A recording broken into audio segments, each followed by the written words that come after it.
노만 빈센트 필 박사가 있습니다. 이분은 긍정적 사고의 어떤 창시자로 알려져 있는데요. 어느 날 자기 친구가 찾아와서 그렇게 얘기하는 겁니다. 자기 삶의 어떤 현실을 털어놓으면서 나는 참 불행한 인생을 살고 있는 것 같아. 내가 너무너무 고통스럽고 힘들어서 차라리 죽고 싶은 생각이 많이 들어. 뭐 이런 얘기를 했습니다. 이제는 내가 사는 게 지쳐버렸다고. 그리고 얘기를 한참 듣고 있던 이 빈센트 필 박사가 내가 어느 어떤 곳에 한번 가봤는데 거기는 모든 사람들이 근심 걱정 없이 편안하게 잘 살고 있더라. 그 얘기를 하는 겁니다. 그래? 그런 곳이 있으면 나도 좀 데려가 주게나. 그래 얘기했어요. 근데 사실은 거기 가면 한 번 가면 올 수 없는데 그래도 가려고 하냐 하니까 그래도 그런 곳이 있다면 내가 가고 싶다고. 그래 그곳은 어디냐면 저기 있는 그 공동묘지 거기가 맞다고. 에이 무슨 공동묘지를 가라고 말이냐. 그러는데 이렇게 얘기하니까 뭐라고 그러냐면 내가 알고 있는 한 이 세상에 살아있을 사람은 동물이든 사람이든 불안과 걱정 근심 없이 살아가는 존재는 아무도 없더라. 다 고민을 갖고 사는데 그것을 떨쳐버리고 사는 것이 핵심이지. 이런 얘기하면서 안심을 지키고 격려를 해주고 한 그런 일이 있었습니다. 오늘 본문에 보면 10절 중간에 나로 환난을 벗어나 근심이 없게 하옵소서 이렇게 이야기합니다. 우리가 주목할 것은 내게 근심이 없게 하옵소서 한 이 야베스의 기도입니다. 야베스가 자기 삶에 근심이 없게 해달라 이런 얘기를 했습니다. 사실 이 우리 마음속은 마치 어떤 정원과 같다. 어떤 분이 그런 얘기를 했습니다. 그런데 마음속에 정원이 멀리서 보면 꽃도 피고 뭐 여러 가지 유실 수도 있고 참 아름답고 좋다 하지만 가까이 가 보면 수많은 잡초들이 우거진 것들을 보게 된다는 거예요. 그걸 뽑아내기 때문에 잡초가 없는 것처럼 보이지 실상은 엄청 많더라. 그런 것처럼 우리 마음도 겉으로 보기에는 저 사람은 참 평안하게 잘 사는 것 같고 부럽다 뭐 이런 생각들이 드는데 가까이 그 속에 들어가 보면 근심의 잡초가 얼마나 많은지 모른다. 이런 얘기를 하는 거예요. 사실 야베스도 그런 것 같아요. 자기 마음속에 이 근심이라는 잡초가 자기를 얼마나 힘들게 하는지 시간이 지나면 또 생기고 이 잡초의 근성이 그렇습니다. 잡초는 뽑아내면 없어지는 것처럼 보이지만 시간 지나면 또 생기고 또 생기고 언제까지 뽑아야 되냐? 없어질 때까지 뽑아야 되는 거죠. 그것이 바로 근심의 어떤 특성이라고 할 수 있습니다. 야베스가 그러면 왜 근심에서 벗어나게 해달라고 했는가? 이 부분을 우리가 알아야 되겠죠. 이 근심이라는 단어를 한번 우리가 살펴보면 충분히 이해할 수 있어요. 근심이라는 것은 구약에도 나오고 신약에도 나오는데 먼저 신약에 보면 근심이라는 것은 두 개의 단어가 합쳐진 겁니다. 하나는 갈라지다, 분리하다, 뭐 나누다 이런 뜻을 갖고 있고요. 또 하나는 마음이라는 뜻을 갖고 있어요. 헬라어 단어가 두 개가 합쳐진 것이 근심이다 이렇게 이야기합니다. 그러니까 마음이 갈라지고 분리되는 것을 근심이라고 이야기합니다. 내 마음이 복잡하게 두 갈래 세 갈래로 갈라지는 거죠. 구약에서 말하는 근심은 더 다른 깊은 뜻이 있습니다. 지난번에 한번 소개한 적이 있는데요. 이 단어가 아차브라는 그런 단어인데요. 이것은 고통이라는 뜻이 훨씬 강합니다. 창세기 3장 16절을 보면 그 하와에게 너에게 어떤 해산의 고통이 따를 것이다. 그때 고통이 뭐냐면 아차브였습니다. 그러니까 슬퍼하다, 고통하다 그런 뜻을 갖고 있습니다. 이게 근심이라는 거죠. 마음속에 상처나 깊은 슬픔이 있을 때 그 아차브라는 단어를 씁니다. 또 실제로 신체적 고통이나 어떤 고된 노동을 해서 고통을 당할 때도 아차브라는 단어를 씁니다. 그러니까 번역하면 주님 나로 이 고통에서 벗어날 수 있게 해주세요 이런 뜻이 되겠죠. 정리하면 마음에 있는 괴로움과 또 갈라진 마음 때문에 끊임없이 고통이 나타나고 이것 때문에 갈갈이 마음이 찢어져서 너무너무 아프다 그런 얘기가 되겠습니다. 그러니까 이 야베스는 그것 때문에 너무 살기가 너무 힘든 거예요. 견딜 수가 없으니까 이 근심에서 벗어날 수 있게 해주세요. 그는 기도 중에서 어떤 돈을 많이 벌게 해달라는 게 아니고 하나님, 내가 이 근심 속에 살아가는 것 제발 여기서 벗어날 수 있게 해달라고 그건 정말 간절히 기도하고 또 기도했던 것 같아요. 그가 결국은 어떻게 해서 벗어났을까? 이 근심에서 벗어날 수 있었던 유일한 길이 있는데 그것이 바로 10절 마지막 하반절에 나오는 그 부분 때문에 그렇습니다. 거기 보면 하나님이 그 구하는 것을 허락하셨더라 그랬어요. 하나님, 나이가 이 근심에서 벗어날 수 있게 해주세요. 얼마나 간절히 기도했는지 몰라요. 그랬더니 하나님이 그가 구하는 것을 허락하셨더라.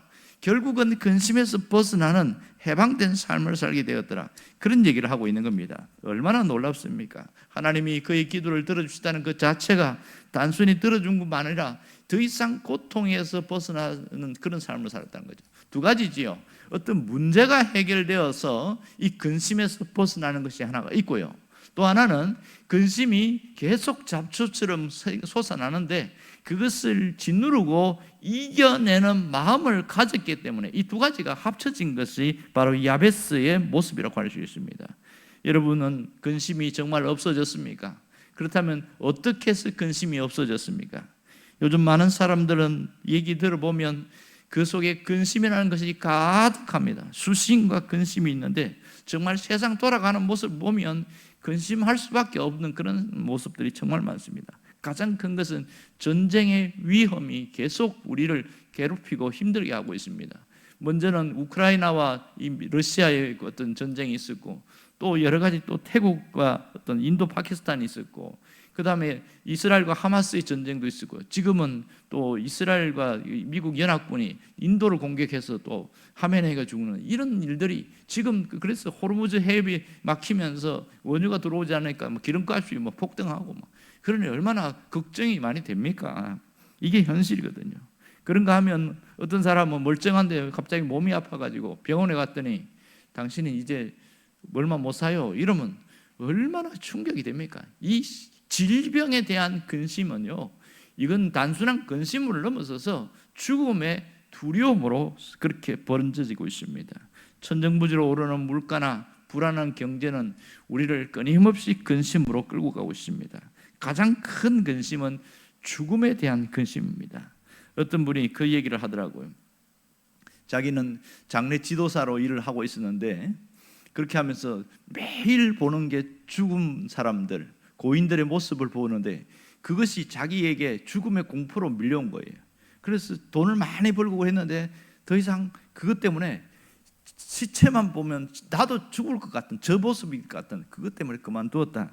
그런 얘기가 있습니다. 가장 우리를 치명적으로 힘들게 하는 것은 또 가난에 대한 근심입니다. 이 가난에 대한 근심은 정말 우리를 발목 잡는 아킬레스건 같습니다. 어떤 분 그런 칼럼을 쓴 걸 읽어봤습니다.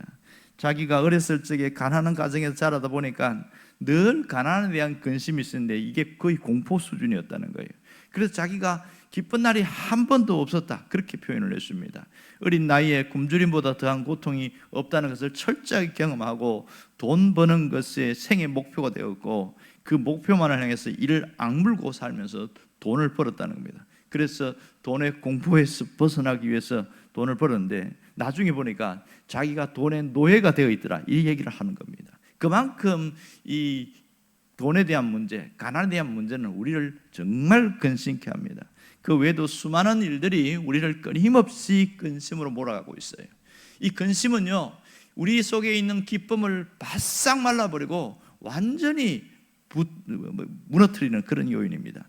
찰스 스윈들 목사가 쓴 책을 읽어보니까요, 거기 보면 우리에게 사람의 근심이 찾아오면 그때부터 그 다음에 발전하는 게 뭐냐면 스트레스랍니다.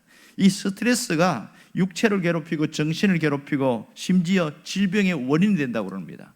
병이 어디에서 시작되냐? 스트레스부터 심장병이 생기고 위장병이 생기고 고혈압이 생기고 당뇨가 생기고 여러 가지로 생긴다는 거예요. 그분이 스트레스가 온데 그런 분이 뭐라고 그러냐면 이 근심은 무서운 독소와 같아서 생명을 갉아먹습니다. 그 얘기를 하는 거예요. 그러면서 이 스윈들 목사님이 이게 무슨 얘기하냐면 2차 세계대전 이야기를 끄집어내면서 말하는데 여러분 2차 세계대전에 그 적군과 아군 합쳐서 몇 명 죽는지 아세요? 이렇게 이야기하면 하는데 30만 명 죽었습니다. 이러는 겁니다. 30만 명이 죽었는데 그러니까 적군과 아군 다 합쳐서 그렇게 죽었는데 그 아들을 전쟁에 보내놓고 또 남편을 전쟁에 못 넣고 근심하고 있던 그 부모나 또 아내나 또 자식들이 그렇게 해서 죽은 사람을 합쳐보니까 100만 명이라는 겁니다. 근심을 하다 보니까 뭐가 생기냐?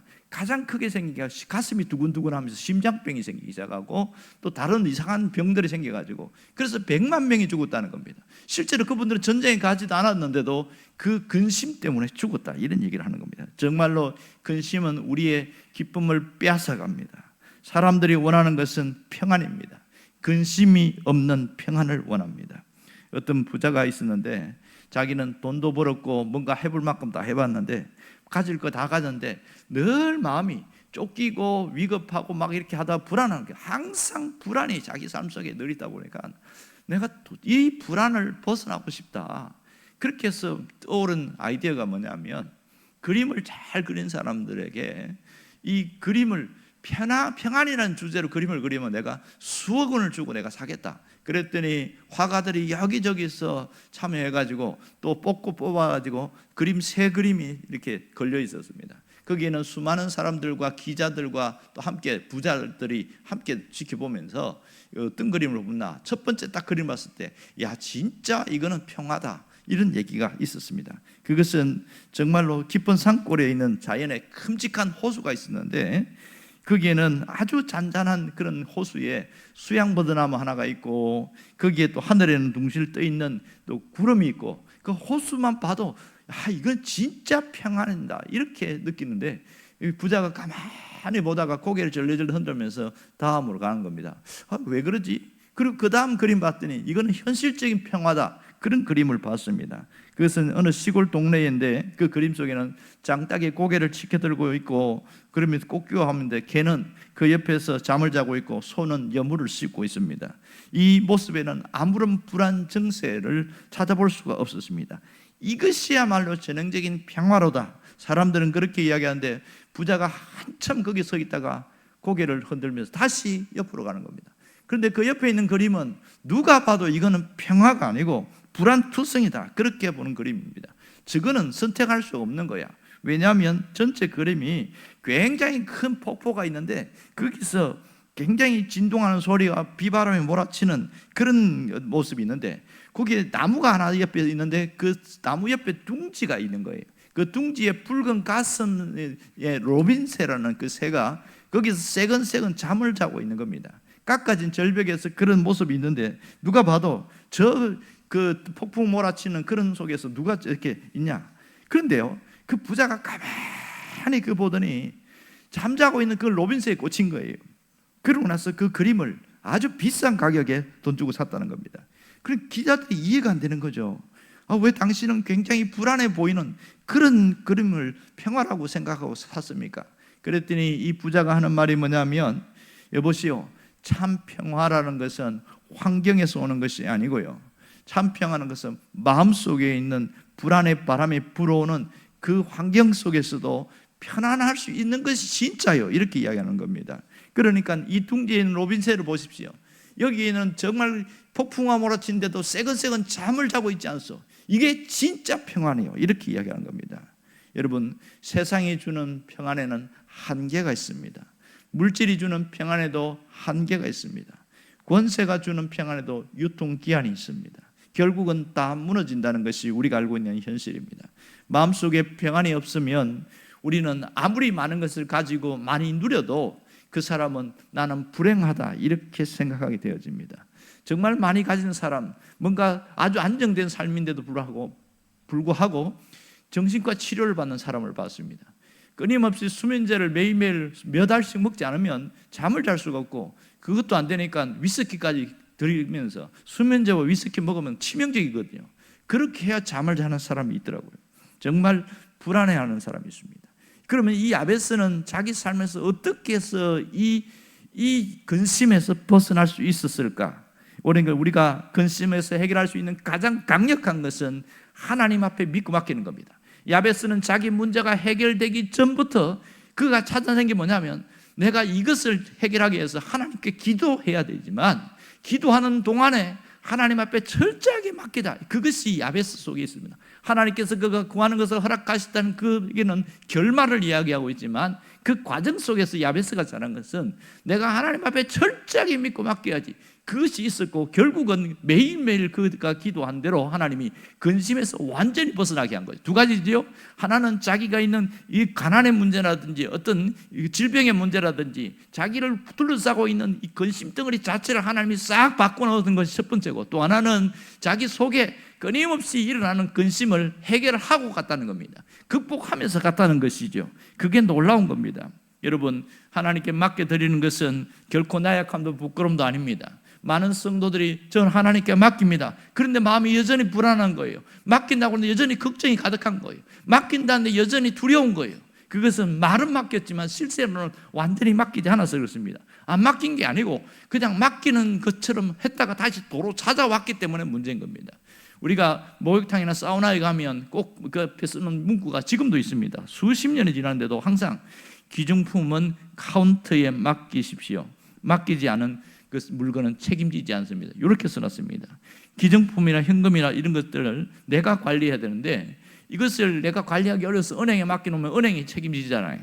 맡기면 그 받은 사람이 책임지게 되어 있습니다. 마찬가지로 우리의 문제도 마찬가지입니다. 우리가 이 세상에서 근심된 일이 얼마나 많은지 베드로가 그것을 염려의 문제라고 이야기합니다. 베드로전서 5장 7절에 보면 너희 염려를 다 주께 맡기라. 이는 그가 너희를 돌보심이라. 그렇게 말했습니다. 책임을 하나님께로 떠넘기라는 것이지요. 여러분, 이 맡긴다는 게 얼마나 중요한지 아세요? 이 단어 자체가 공을 던진다는 뜻입니다. 내가 이 근심이라는 이 공이 내가 있는데 이것 때문에 너무너무 힘든 거예요. 지금 문제가 해결되기 전까지는 계속 근심이 따라다니는데 야베스처럼 우리가 할 수 있어야 됩니다. 그것은 해결되지 않았지만 하나님 앞에 이 공을, 근심이라는 공을 던져버리는 거죠.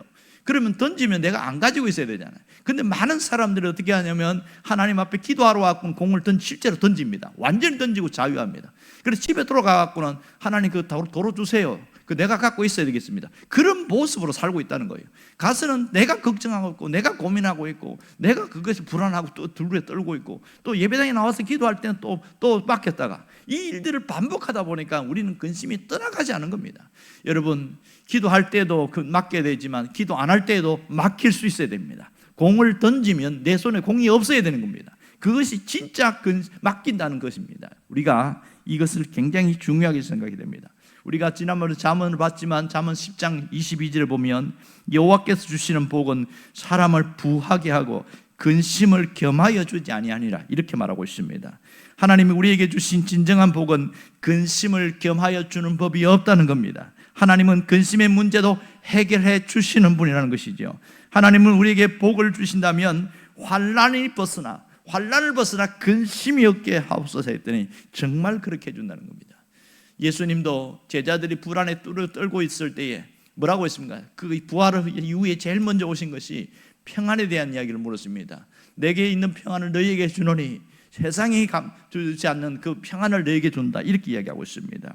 너희가 평안하냐? 너희에게 내가 평안을 주노라. 자, 보세요. 예수님이 있으지만 여전히 밖에 있는 자기들을 잡으려는 세력들이 있습니다. 죽이려는 사람들이 있습니다. 그런데요, 이 제자들 마음속에 평안이 스며들어가니까 그때부터는 담대해지기 시작하는 겁니다. 그때는 사람을 두려워하지 않습니다. 그래서 마가다락방에서 모여갖고 전심으로 기도했더니 오순절날 성령의 역사가 나타나는 겁니다. 우리에게 중요한 것은 외적인 환경이 아닙니다. 실제는 내 마음입니다. 내가 어떻게 이겨내느냐, 이것은 철저하게 맡기면서 하나님을 신뢰하고 나아가는 겁니다. 오늘 근심을 들어버리고 기쁨과 평안으로 다시 새롭게 회복되기를 원합니다. 우리가 부르는 CCM 중에 평안을 너희에게 주노라는 CCM이 있습니다. 세상이 줄 수 없는 평안, 하나님만이 줄 수 있는 평안입니다. 기쁨과 평안과 소망으로 살아가는 오늘 하루가 되기를 간절히 바랍니다. 기도하겠습니다.